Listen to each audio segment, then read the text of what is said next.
Hey y'all, I'm Stacy. And I'm Tom with RV Texas, y'all. Welcome back. You know, they say that the best way to improve your chances of meeting a goal are to make that goal public. Woo!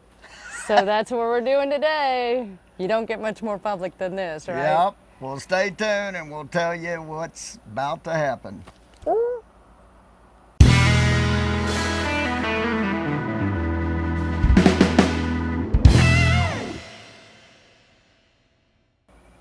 Okay, so if you've watched some of our other videos, you might be able to figure out what's coming because we've kind of hinted about it here and there. Oh, yeah. But yeah, now it's time to kind of step up and make the big announcement of our plans that we are beginning our transition to becoming full-time RVers. Yeah, we're going to step out and we're going to go from a 3,000 square foot house down to 300 square feet. Maybe. I actually have a hard time even like saying the words at this point. Yeah, but we're really excited. There's a lot of exciting times ahead and we want to take you along for the journey. And you know, this is something, it's not anything that's a new idea for us. We actually started thinking about this back in 2013. Yeah. And, you know, at that point, you know, it was just kind of in the future, we kind of put a 5-year plan that, okay, you know, we weren't going to really move forward with it for 5 years. Mm-hmm. And well, that was 2013 and this is 2018, so I guess it's time. Yep. So yeah, in this journey of ours, for us, the first thing we really wanted to look at it is what we wanted to full-time, what RV we wanted to pick to full-time in, because we've been RVing for quite a while. Yeah. You know, so we've learned a lot of things. We've had a pull-behind travel trailer. Yep. We've had a gas motor home. We've had a diesel. Yep. So now we can kind of, and we've watched a lot of YouTube, and, you know, we've actually met some great YouTubers. And other full-time RVers along the way that have been so awesome to share their experiences and their advice. And you know, I think one of the best pieces of advice we got was from Joe and Kate Russo, which if you don't follow them at We're the Russos, you absolutely should. Yeah, great channel. Yeah, great people, not just channel, just great people, period. And they live full-time in a camper van. Now, I don't think we can go that small. Definitely not now, not at this time in our life, But they gave us the piece of advice that really got our wheels turning, and they said, you know, their advice to us was to do your research and figure out kind of how small can you go and still live comfortably. And, you know, that's a subjective question, and it's going to be different for everybody. And certainly, you know, for them, the camper van works great. For us, I don't think the camper van life is really something we're going to do right now, but I could see us doing it, but maybe in a shorter period of time, you know, maybe like a 3 to 6 month trip, not a lifetime or, you know, a long time. Right. And who knows, maybe after we make this next step, I mean, they didn't go straight to a camper van either. So you never know, never say never, right? But yeah, so we're going to take you along on the journey as we make this transition. Yeah, so we wanted to, in this video, we wanted to kind of tell you what our criteria was and what we felt like would be the right coach for us full-time in. Right, and you know, if you followed our channel, you know we have a 35-foot diesel pusher. It's got a washer and dryer, it's got a residential refrigerator, it's got sleeping space for guests, it's got excellent exterior storage. Yep. And that was a consideration, you know, maybe we stick with this, you know, and go full time, but we've spent hours, days, months, weeks, years over the Well, last 5 years, 4 years. As most RVers know, as soon as you buy an RV, you're always looking for your next one. So, I mean, ever since we bought that RV, you're always looking. But it's not because of that RV. No, It's no, just we're always looking to see what's out there. Yeah, and so we've been studying it for a long time, and let's just break it down. Okay. I mean, I think when it came down to it, there were two really big things that we absolutely wanted in our full-time coach. One, we wanted it to be a diesel pusher. Yeah, I like how a diesel pusher drives. Stacy's actually driven our diesel pusher before, and she handled it fine. So, I mean, I wasn't worried about her being able to drive it. As people understand, diesel pushers have airbags and stuff in them, so I think they're a little easier to drive than a gas A. And he means like airbags, so they will, they'll change as you're turning. They'll kind of, the airbags will help shift and balance the weight. So when you take a corner, it doesn't feel like you're gonna fall over. They also have the exhaust brakes typically and things like that, which makes traversing the mountains maybe a little easier. Because we definitely want to go up in the mountains and stuff. So we want to make sure we have enough power to go into Colorado and places where the elevation is high. Hey, we have a nephew in Boulder that we got to go see. So yeah, that's for sure. He's going he keeps to telling us, "Come on." Yeah, yeah. So, so that's number one. We wanted a diesel pusher. Number two, we really wanted to go as short as we could possibly go and still be in a diesel pusher. Yeah, and they don't make diesel pushers real short. I mean, so you are kind of limited. And so you don't have a lot to choose from when you're going smaller than 35 feet. There's not a lot out there. I mean, there's some older ones. There's some newer ones that just came in the market, but there aren't a lot to pick from. Right, and so that really helped narrow down our choices. Our 35-footer was great and obviously small by diesel pusher standards. There's a lot of 40, 45 footers out there. But really, we like to live outside when we're out. And I know it's different if you're living in it 365 days a year. I fully expect us to have to make some adjustments to the way that we camp. Right? Yeah. Living in an RV versus vacationing in an RV or spending a weekend. But we love to spend time outdoors. And it's just, most of the time, it's just the two of us and Star. So we don't need a lot of extra space. So we wanted to go as small, like the Russo said, as small as we're comfortable with and as small as we could find that fit our needs in other ways so that we can maximize the number of campsites that we have the option of staying in. Yeah, that's very important. And size is in multiple ways, not just in actual length. It could also be in height and width of the RV. So you can get into more narrow spaces. Tree limbs become a problem in some places. So more narrow or winding roads, things like that. Yeah, and one other factor, so of course size matters. Size matters. Size matters. Another one for me that's huge is storage space on the outside. Right. And the reason why it is, we don't RV really to live on the inside. We RV to live on the outside. And so to me, living on the outside is cooking stuff. How, our chairs, our cooking stuff, and y'all know we love to cook with cast iron. Oh yeah. And so we That's need to be heavy. able to carry our Dutch ovens and our cast iron pans and things like that. So it's a weight issue too. We got to be able to carry that kind of weight, and multiple ways to cook, because I love cooking outdoors. There's just nothing like cooking outdoors. And during the summer, it keeps the heat out of your RV. You're not heating up your RV by cooking in it. And the smells, because also smell can travel real quick in a small RV. That's true.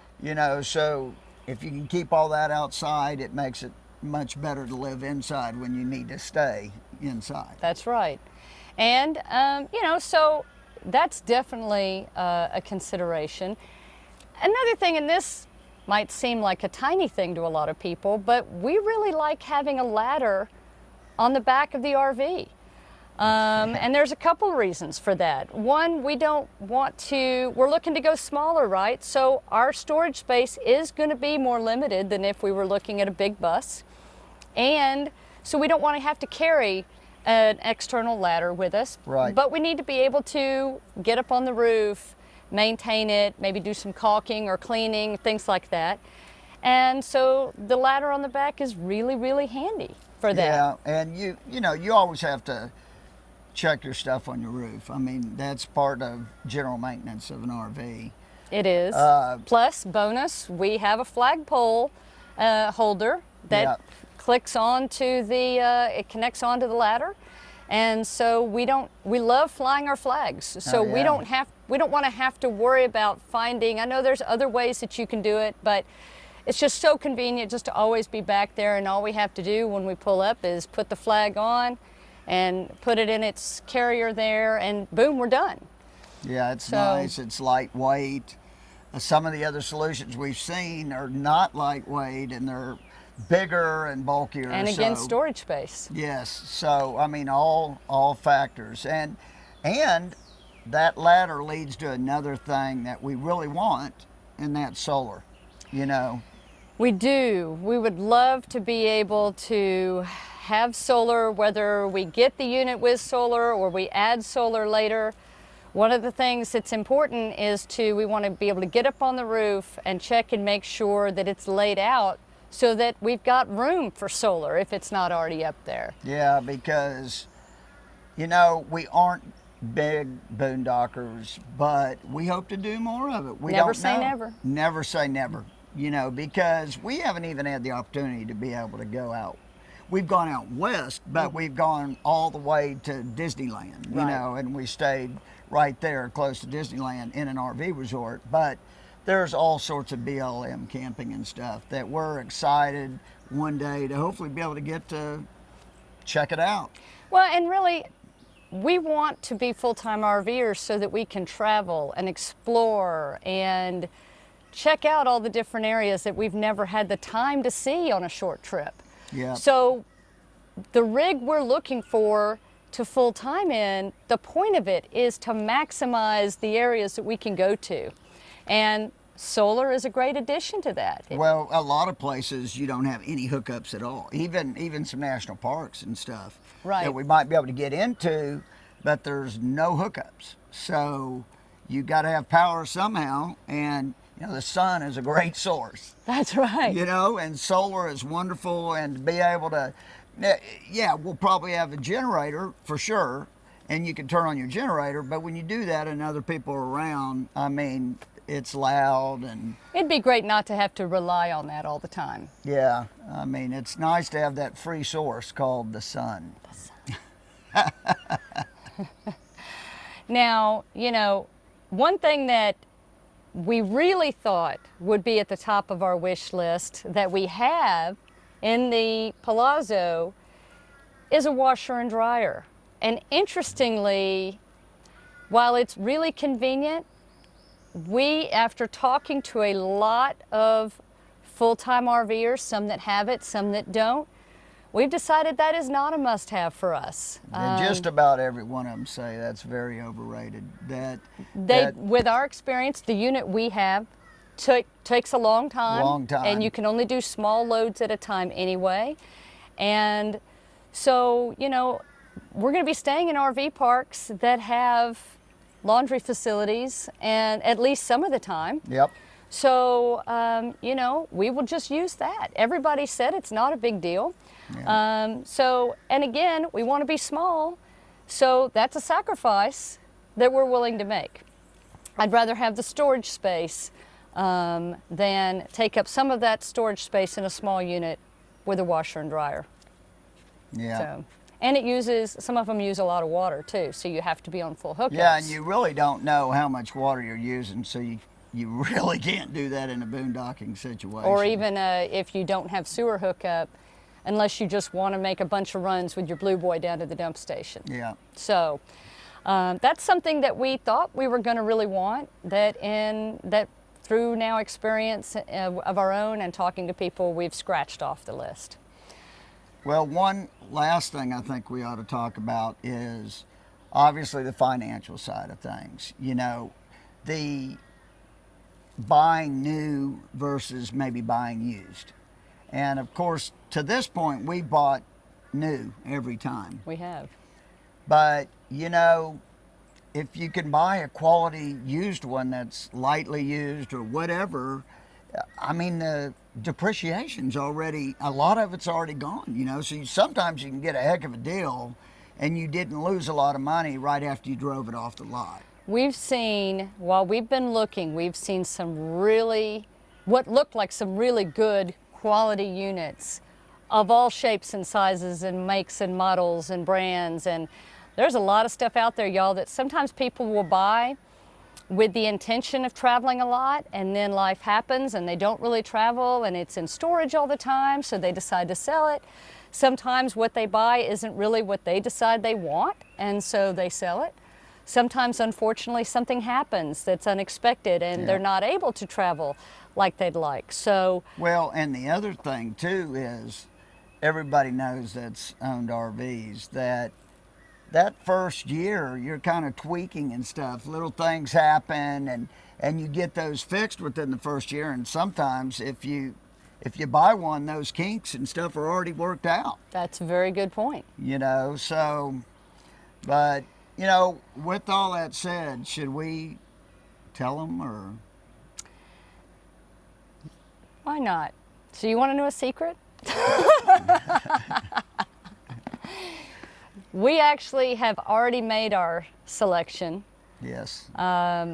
It came up pretty quick. It did come up pretty quick, and you know, it's one of those things that we've been looking, like we said, we've been looking at options for a very long time. Yeah. Knowing that this was coming up, this 5 years was coming up on us, and that was a goal for us to really start putting our full-time transition into motion at this point. And so we started looking a while back at what we wanted to do. And we found something, and it's exactly what we were looking for. Yep, so we have done what we feel like is step number one. It's we actually behind the camera right now, Yes. but I'm sorry, we're not going to turn it around yet. Not in this video. You're going to have to stay tuned for the next video that comes out when we show you what we bought.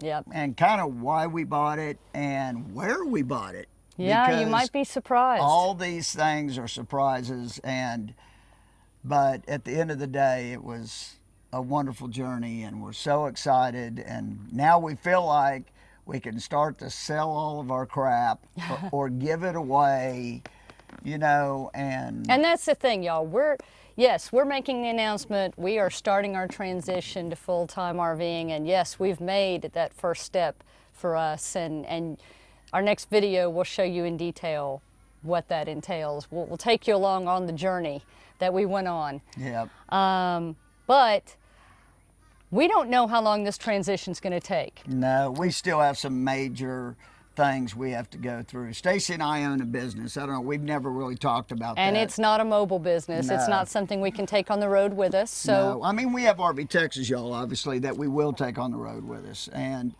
right now, we have to transition the business that we have, which is a direct mail marketing business, and hopefully sell that business and move into RV Texas, y'all, full-time. I mean, right now, it's our second full-time job. Right. But, well, we want it to just be our full-time gig and do more of these videos and share more with you guys and make the website even better than it's ever been. We have big plans for that. Big plans. But we have to sell our primary business, our first business. Yes. We have to downsize. We have, like he said, a 3,000 square foot house that, guess what, like everybody else, it's full of a bunch of stuff. Yeah, we got crap And so we've got to downsize all of that. Yeah. And we've got to sell the house. We, you know, we could keep it and lease it out and whatever, but no, we want to we don't want to have to worry about that. So we're trying to eliminate as much debt, if not all of our debt,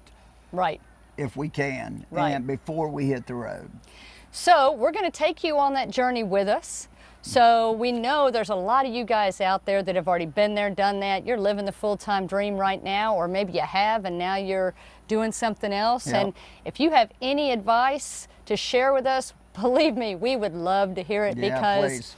as much as we look forward to taking this step, y'all, it's a little scary. It's a lot scary, actually. It's I mean, it to me, the scariest thing is just the downsizing part of it. I'm not scared about going full time in the RV at all. But it's a lot to do. Oh, there's a lot of stuff that we got to do, but we've had bigger challenges in life. This is no big deal, but it's gonna be awesome.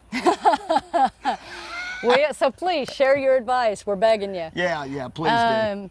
And then we know there's a lot of you too. There's a lot of you that we've talked to that have said that you're either considering changing this lifestyle, transitioning to full-time RVing yourself, or maybe you're in the process now, or maybe you have a friend or family member who's going through it or thinking about it. So, you know, hey, come along for the ride. Join us. Let's learn from each other. Yes. Share your experiences. Share it with your friends who might be thinking about doing it. Let's learn from each other, because we're going to take y'all through as we go through this transition. Oh yeah, you're going to see the good and the bad and the ugly. You know, we're going to stub our toe a few times. And there are challenges that I know are coming that we have no idea are coming. Yeah. So that should be interesting. Absolutely. So hit the subscribe button if you haven't already, so you'll be along for this journey. It is just beginning. Just beginning.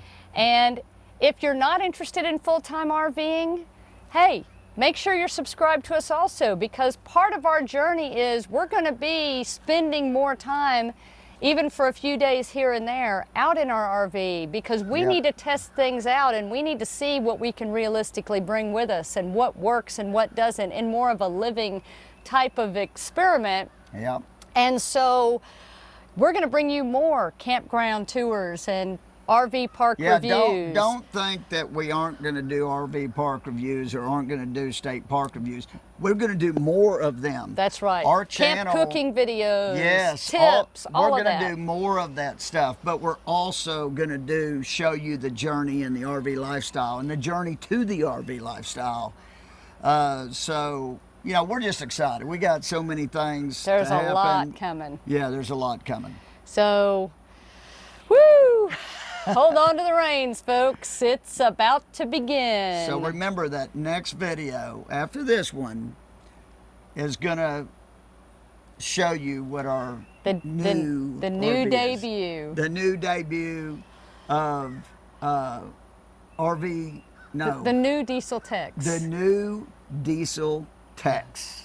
Which, by the way, he tweets, in case he tweets the motorhome perspective of RVing, or the RV perspective of RVing. At Diesel Tex on Twitter. Yeah, at Diesel Tex. And we'll, you know, obviously after that next video goes out, then the picture will change. His profile picture will change. His profile picture will change. If we change it before, we give it away. So, you know, it'll change then. So, okay.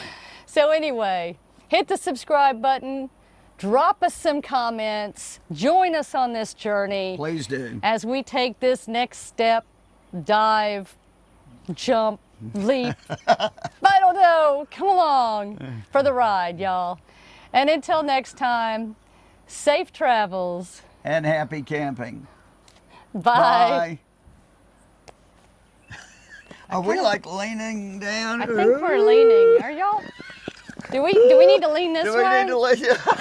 I feel like we're a little bit of a hill. Okay.